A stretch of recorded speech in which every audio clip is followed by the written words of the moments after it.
اللہ کی اس نیک بندے کی سٹوری سن کر آپ ضرور حیران ہو جائیں گے۔ یہ ہے لیبیا کا عامر، جنہوں نے کئی سالوں سے ارادہ رکھا تھا کہ میں حج پہ جاؤں گا اور پیسے جمع کر کے آخر کار ان کا ٹکٹ بھی ہو گیا۔ لیکن آگے ہوا کیا، لازمی دیکھیے، 2 منٹ دیجیے ان کو۔ عامر جیسے ہی حج کے لیے ایئرپورٹ پہنچا تو پاسپورٹ میں مسئلے کی وجہ سے ان کو جہاز میں بٹھانے سے منع کر دیا اور تمام مسافروں کا نام لے لے کر سیٹوں پہ بٹھا دیے گئے اور جہاز نے حج کی طرف اڑان بھر لیے۔ لیکن عامر مایوس نہیں ہوا، ویٹنگ روم میں انتظار کرتا رہا اور خدا کے کرشمے کا انتظار کرتا رہا۔ ایئرپورٹ پہ عامر کو لوگ سمجھاتے رہے کہ جہاز اڑ چکا ہے، آپ کا نام نہیں آیا، اگلے سال کے لیے اللہ سے دعا کرے، محنت کرے، اگلے سال آپ جائیں گے۔ لیکن عامر ایک ہی بات کہتا رہا، میں ضرور جاؤں گا، انشاءاللہ میں ضرور جاؤں گا۔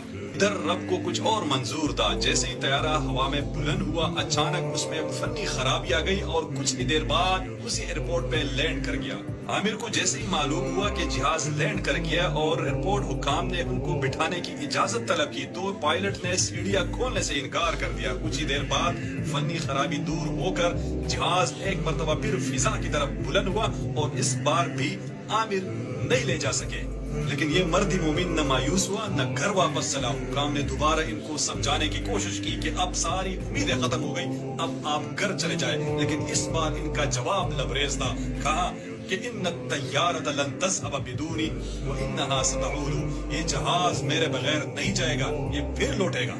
اور حیرت انگیز طور پر وہی ہوا۔ آدھا گھنٹہ جہاز اڑانے کے بعد ایک اور فنی خرابی کی وجہ سے اس ایئرپورٹ پر دوبارہ لینڈ کر گیا اور اس بار پائلٹ نے اسپیشل اعلان کر دیا کہ جب تک عامر سوار نہیں ہوگا میں جہاز نہیں اڑاؤں گا۔